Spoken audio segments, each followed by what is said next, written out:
একটা গরিলাকে ট্রাকের পিছনে ঠেলতে দেখে সবাই অবাক হয়ে যায়। সে প্রাণপণ চেষ্টা করে ট্রাকটা স্টার্ট করে, কিন্তু চার্লি তো তাকে ওইখানেই ফেলে রেখে চলে গেছে। তখন পিছন থেকে একটা সাইকেল আসতে দেখে গরিলা সেই লোকটা সাইকেল ছিনিয়ে নিয়ে ট্রাকের পিছু করে। মানুষজন আজ পর্যন্ত এমন গরিলা কখনো দেখেনি। সে সাইকেলের বেল বাজিয়ে চার্লিকে আকর্ষণ করার চেষ্টা করছিল, কিন্তু সে তো নিজের দুনিয়াতে হারিয়েছিল। হঠাৎ ট্রাক ব্রেক করে, দ্রুত আসা গরিলা ধাক্কা খেয়ে ভিতরে ঢুকে পড়ে। চার্লির তখনও জানা ছিল না যে তার অজান্তে গরিলার কি অবস্থা হয়েছে। তারপর হঠাৎ করে ট্রাকের একটা চাক্কা পাঞ্চার হয়ে যায়। দেখে বুঝলো এখন পুরো টায়ারটাই পাল্টাতে হবে। চার্লি সব টুলস বের করে চেষ্টা করে, কিন্তু টায়ারে একটা বোল্টও খুলতে পারলো না। ওইদিকে গরিলা টেনশনে একেবারে হতাশ ছিল। চার্লি লোকজনের কাছে সাহায্য চাইলো, কিন্তু কেউ গাড়ি থামালো না। শেষমেশ বাধ্য হয়ে গরিলাকে টায়ার পাল্টাতে হলো। সে চাকা খোলার সময় ভাবছিল, কাশ আমি যদি কথা বলতে পারতাম, তাহলে এই চার্লিকে 2-4টা গাড়ি দিয়ে মনটা হালকা করতাম। হাড় ভাঙ্গা খাটুনির পর সে আবার খাঁচায় গিয়ে বসলো, কিন্তু সেদিন তার কপালে আর বিশ্রাম লেখা ছিল না। কারণ চার্লি এক পাম্প থেকে তেল ভরে। তখন তার মনে পড়ে, আরে আমার কাছে টাকা নেই। তখন সামনে একটা বানাওয়ালাকে নাচতে দেখে।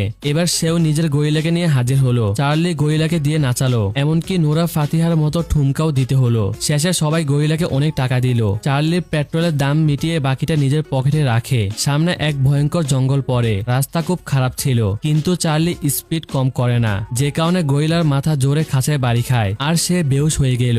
গরিলার এই অবস্থা দেখে চার্লিও ভয় পেয়ে যায়। তারা গরিলাকে স্ট্রেচারে শুয়ে এক নেশাখোর ডাক্তারের কাছে নিয়ে আসে। সে প্রথমে গরিলাকে বিদ্যুৎ শক দিয়ে জাগাতে চেষ্টা করে, কিন্তু গরিলা তো হাল ছেড়েই দিয়েছিল। এবার ডাক্তার 2.5 ফুট লম্বা একটা সুই বের করে গরিলার পিছন দিয়ে ঢুকিয়ে দিল। ব্যথায় তার কান দিয়ে ধোঁয়া বের হয়। গরিলা আর সহ্য করতে পারে না, এই জন্য সে ডাক্তারকে পিটুনি দিয়ে জঙ্গলের দিকে পালালো। সেখানে গিয়েও মানুষের হাত থেকে তার প্রাণ রেহাই পেল না। সে বিনা নিমন্ত্রণে এক বিয়ের আসরে গিয়ে পড়লো। সামনে এত মানুষ একসঙ্গে দেখে তার মাথা ঘুরে গেল। এই জন্য সঙ্গে সঙ্গে সে পালালো, কিন্তু এবার গ্রামের সব লোক তার পিছু নিল। আর দৌড়ের মাঝে সে পা পিছলে পড়ে যায়, কিন্তু ভুল করে গাছে বসা এক জঙ্গি গরিলা উপরে চলে আসে। এক পপ করে সেই ভয়ঙ্কর গরিলাকে সার্কাসের গরিলা ভেবে এগিয়ে এলো, কিন্তু একটা থাপ্পড়ে পুরো গ্রাম চুপ হয়ে যায়। ওদিকে বেচারা চার্লি নিজের গরিলাকে মনে করে মুছছিল। তখন হঠাৎ দুদিক থেকে 2 গরিলা হাজির হলো। এটা দেখে সে নিজের টাঙ্কি খালি না করে দৌড়ে পালালো। জঙ্গলি গরিলা সার্কাসের গরিলাকে চ্যালেঞ্জ করে, কিন্তু বেচারা গরিলা তো একেবারে লড়াইয়ের মুডে ছিল না। আপনার কাছে এই মজার মুভিটি কেমন লেগেছে অবশ্যই কমেন্ট করে জানাবেন।